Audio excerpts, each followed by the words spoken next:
दोस्तों आज हम आपको बताने वाले हैं आरसीएम बिजनेस का मार्केटिंग प्लान बहुत ही इजी तरीके से। तो चलिए आज के इस वीडियो को शुरू करते हैं। दोस्तों अगर हम लोग इस दुनिया में आए हैं तो अपने भरण पोषण के लिए हमें कोई ना कोई काम करना पड़ेगा।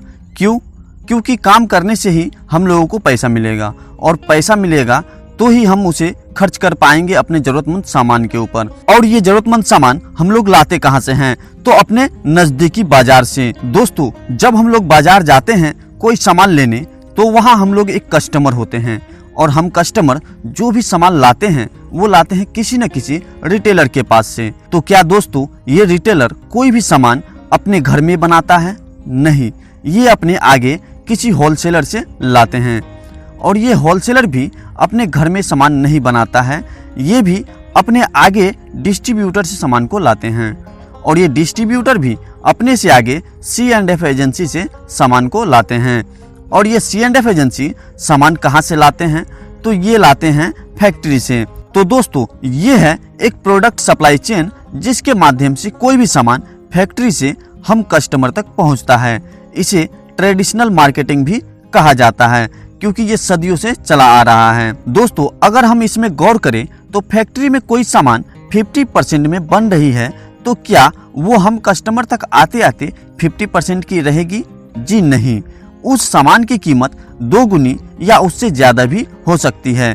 क्योंकि फैक्ट्री और कस्टमर के बीच जो बिचौलिए बैठे हैं ये भी अपना 10% प्रॉफिट लेते हैं। और उसके बाद कंपनी अपने प्रोडक्ट के विज्ञापन में भी बड़े बड़े सेलिब्रिटी को 10% का प्रॉफिट देती है। और उसके बाद भी ये जो बिचौलिए हैं अपनी लालच के लिए कंपनी की सामानों में फेरबदल यानी मिलावट भी करते हैं। यानी हम कस्टमर तक कोई भी सामान महंगा भी आता है और शुद्धता की कोई गारंटी नहीं होता। इसलिए इस सिस्टम में परिवर्तन किया गया। इसमें ये देखा गया कि इस प्रोडक्ट सप्लाई चेन में सबसे महत्वपूर्ण कौन है? तो इसमें सबसे महत्वपूर्ण है कस्टमर और फैक्ट्री। क्योंकि अगर फैक्ट्री में कोई सामान बनता है तो उसका इस्तेमाल कौन करेगा? कस्टमर, न कि ये बिचौलिए। और यदि कस्टमर को कोई सामान चाहिए तो कौन देगा? फैक्ट्री, न कि ये बिचौलिए।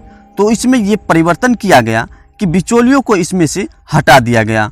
और उसके बाद फैक्ट्री यानी कंपनी ने हर एक एरिया में अपना एक दुकान खोल दी जहां हर कस्टमर आकर सामान खरीद सकता है। और जहां पर ये दोनों ही आ गए वहां पर मार्केट स्टार्ट हो गया और इसी का नाम दिया गया RCM यानी राइट कॉन्सेप्ट ऑफ मार्केटिंग।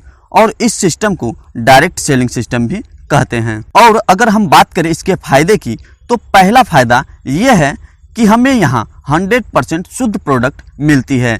क्योंकि जब बिचौलिए ही नहीं है तो मिलावट की कोई गुंजाइश भी नहीं है। उसके बाद यहाँ आपको मिलता है पक्का बिल। यदि आप इस सिस्टम से यानी RCM बिजनेस से 1 रुपए का भी सामान लेते हैं तो आपको मिलेगा पक्का बिल। उसके बाद आपको मिलेगा MRP का 10% से 20% तक का कैश डिस्काउंट। उसके बाद RCM में आपको मिलता है 30 दिन की मनी बैक गारंटी। उसके बाद सबसे बड़ा फायदा ये है कि यहाँ आपको 10% से 45% तक का कैशबैक मिलेगा आपके बैंक अकाउंट में। दोस्तों आपको ये वीडियो कैसा लगा कमेंट करके जरूर बताना और हमारे इस चैनल को लाइक शेयर एंड सब्सक्राइब जरूर कर देना।